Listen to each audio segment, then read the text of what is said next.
मरियम,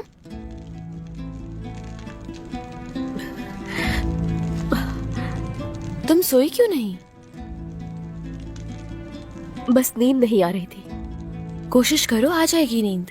सुबह हमें बहुत सारे काम हैं। नींद पूरी होना जरूरी है। चलो सो जाओ जल्दी से।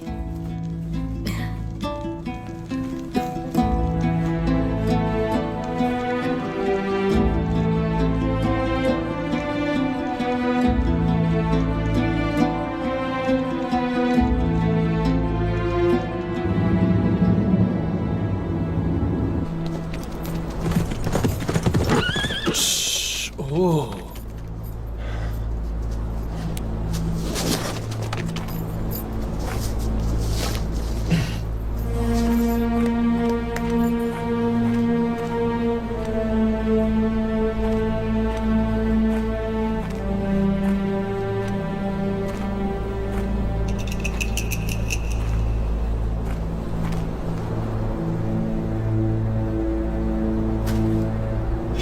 कौन है?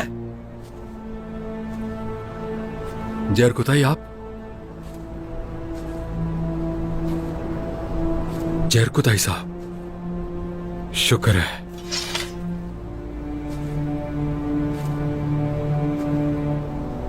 यूसुफ जी,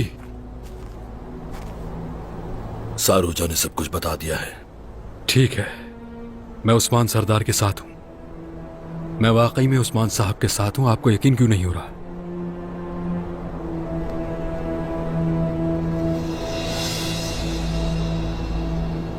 हुजूर का पैगाम है ये। ठीक है।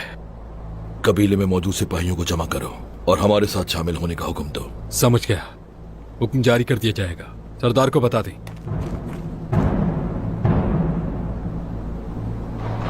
मेरा बेटा, गाजी से मिले हो? वो ठीक तो है ना? ठीक है वो। आप परेशान मत हो। अल्तोगा ने उसे अपने खेमे में रखा है। मंगोलों जैसा बना रहा है। तो वो मुझसे इस तरह से इंतकाम लेना चाहता है और मैं ऐसा नहीं होने दूंगा। जरकुदाई साहब रुके। अगर आपको वहां देख लिया तो जिंदा नहीं छोड़ेंगे। तुम सिर्फ हुजूर की जानिब से दी हुई जिम्मेदारी अदा करो, बस, और कुछ नहीं। जरकुदाई साहब, ऐसा मत करें। तुम बस एक ही जासूस बचे हो। ऐसा ना हो कि मेरा राज जाहिर हो जाए। तो खबरदार, अपनी जिम्मेदारी को खतरे से दो चार मत करना, चाहे मैं मर ही क्यों न जाऊं। यह मेरा मसला है। अल्लाह आपका हामी नासिर हो। हम सबका। चलो अब जाओ तुम।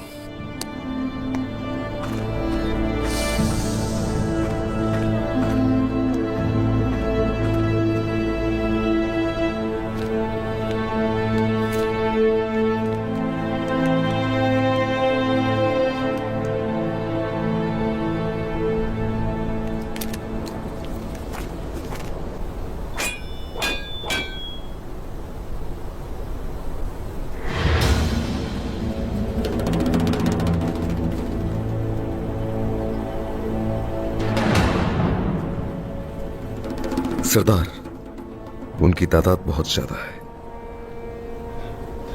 यहां से ये कबीले पर नजर रखे हुए हैं, इसलिए इनमें से ज्यादा काफिर यहीं पर इकट्ठे हुए हैं। फतह कसीर तादाद की वजह से नहीं मिलती। फतह शुजात से, जहानत से, अल्लाह की मदद से मिलती है। हम इनको दो हिस्सों में तकसीम करेंगे। आईकुर्त हमारी खबर का इंतजार कर रहा है। शामिल। हुजूर। चलो वो खास तीर तैयार करो। जो हुक्म सरदार। चलो भाइयों, तैयार हो जाओ, इनको अपने पीछे दौड़ाने के लिए।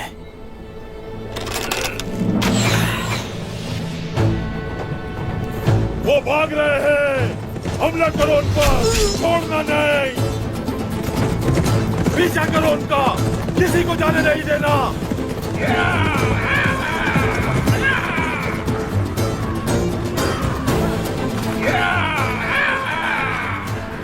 चलो अब इन सब पे टूट पड़ो। चलो आ जाओ, शाबाश। अल्लाह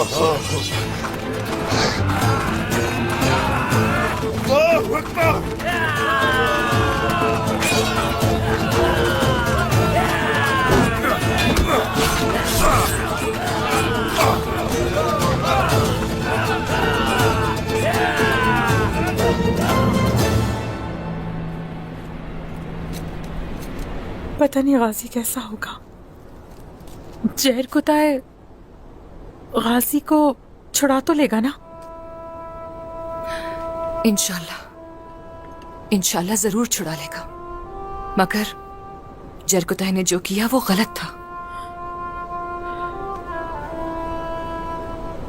उस्मान सरदार के अहकामात ना मानकर उसने बहुत गलत किया है, लेकिन अल्लाह के हुक्म से दोनों खैरियत से वापस आ जाएंगे।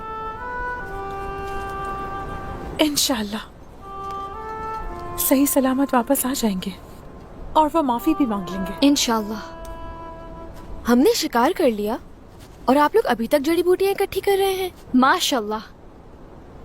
तो मरियम कहाँ है? माशाल्लाह। तो मरियम कहाँ है? मरियम, वो तो जड़ी बूटियां इकट्ठी कर रही थी। क्या वो आपकी तरफ नहीं आई? नहीं, यहाँ नहीं आई। वालिदा, वालिदा, मुझे डर है कि वो कहीं जंगल में गुम तो नहीं हो गई। सिपाहियों, हमारे आसपास जितने भी जगह हैं वहां मरियम को ढूंढिए, जल्दी। मैंने उससे कहा था यहाँ से ज्यादा दूर मत जाना। इंशाल्लाह कुछ बुरा नहीं होगा उसके साथ। नहीं होगा इंशाल्लाह। चलो जल्दी।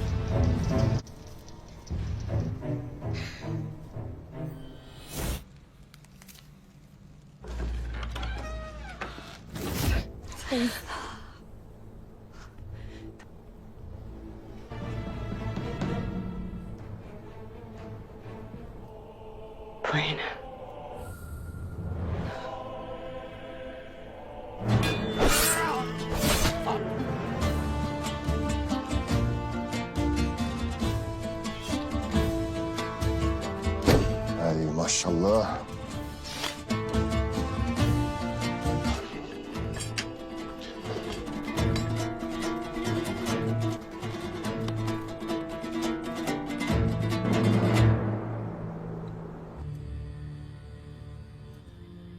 İlbay Bey.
Diğer kuta.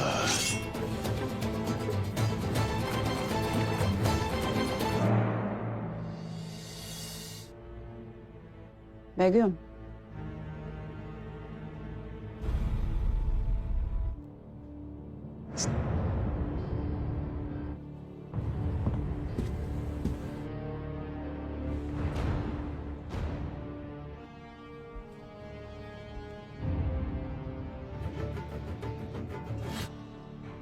Osman. Lucas.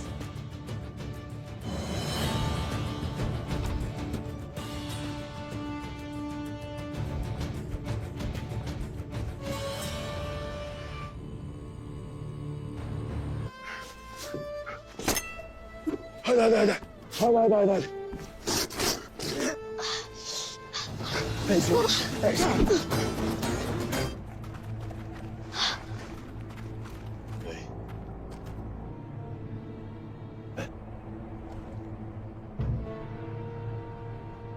काजी।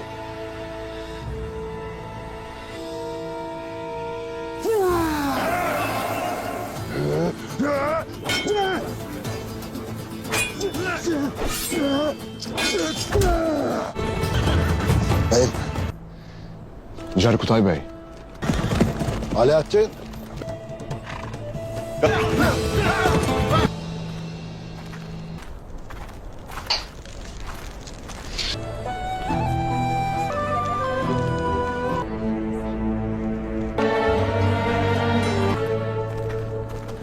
Çok şükür Osman Bey. Hoş geldiniz.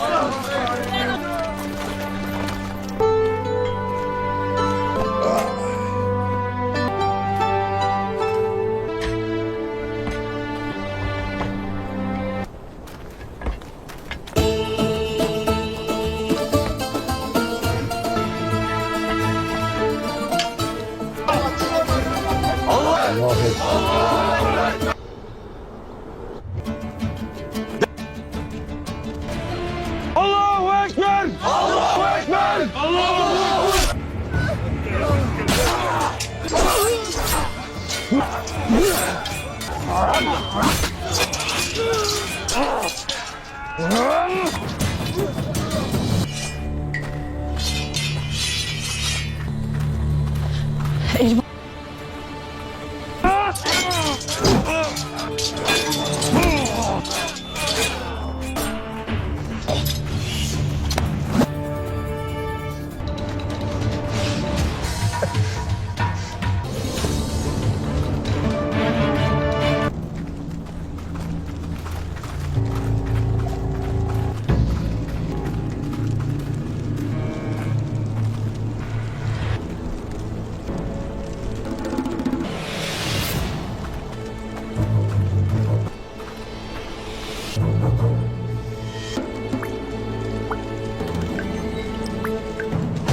Emre.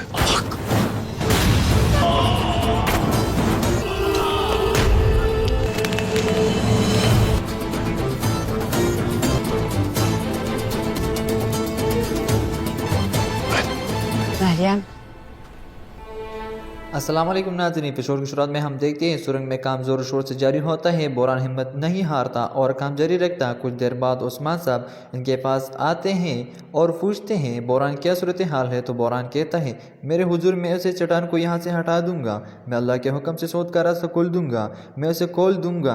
वो तो उस्मान साहब उसे कहते हैं बोरान चलो छोड़ दो और पीछे जाओ, मगर बोरान कहते हैं हुजूर मैं उसे खोल दूंगा, आप बिल्कुल फिक्र ना करें। उस्मान साहब एक बार फिर कहते हैं बोरान क्या तुम मुझे सुन रहे हो? इसलिए मैं बोरान हथियारों से चट्टान में फंस जाता है और वह खुश होते हुए पूरी कुव्वत के साथ उसे खींचता है तो चट्टान का सारा मलबा उस पर आ गिरता है।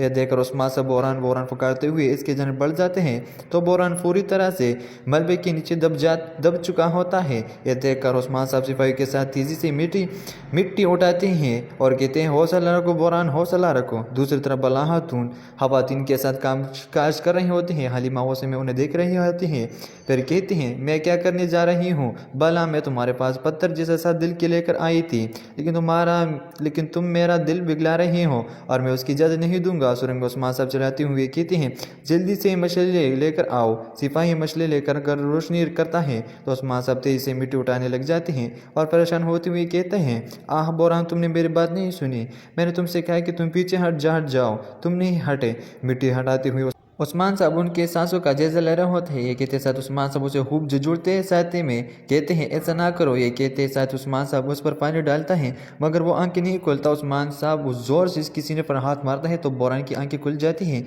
यह देखकर उस्मान साहब बहुत होश होते हैं और इसे पूछते हैं क्या तुम ठीक हो बोरान? जहाँ मैं बोरान कहता है मेरे हुजूर अल्हम्दुलिल्लाह मैं ठीक हूँ। उस्मान साहब एकदम से उसे गले लगा लेते हैं। बोरान कहता है मैंने सोद का रास्ता खोल दिया है जो हमें उस्मान साहब कहते हैं तुमने बिल्कुल खोल दिया है। के बाद उस्मान साहब उसे उठाता है। इधर हम हलीमा गुस्से में बला खातून को देख रही होती हैं। अलजन को परेशान देखकर बला खातून से पूछती हैं अलजन क्या तुम ठीक हो? तुम नमाज के बाद से सोच में पड़ी हो? तो अलजन कहते हैं मुझे बहुत खौफनाक ख्वाब आया। बला खातून बहुत खौफनाक था, वो मुझे नहीं मालूम कि मैं क्या करूँ। गोंजा पूछती हैं अलजन आपने क्या देखा? तो अलजन कहते हैं गाजी और चरकुते दोनों मर गए, अल्लाह तुगा ने उन्हें बगैर किसी रम के मार डाला। बला खातून कहती हैं अल्लाह हेर करेगा। अलजनहौब हकीकत नहीं होती। फिर कहते हैं गाजी और चरकुते अब ठीक हो गए, परेशान ना हो। गोंजा कहते हैं तुम्हारे डरावाने ख्वाब खत्म हो जाएंगे इंशाल्लाह, हम सब मिलकर उन्हें वापस लाएंगे और अपने कबीले में वापस जाएंगे। ये सुनकर अलजन कहते हैं इंशाल्लाह इंशाल्लाह।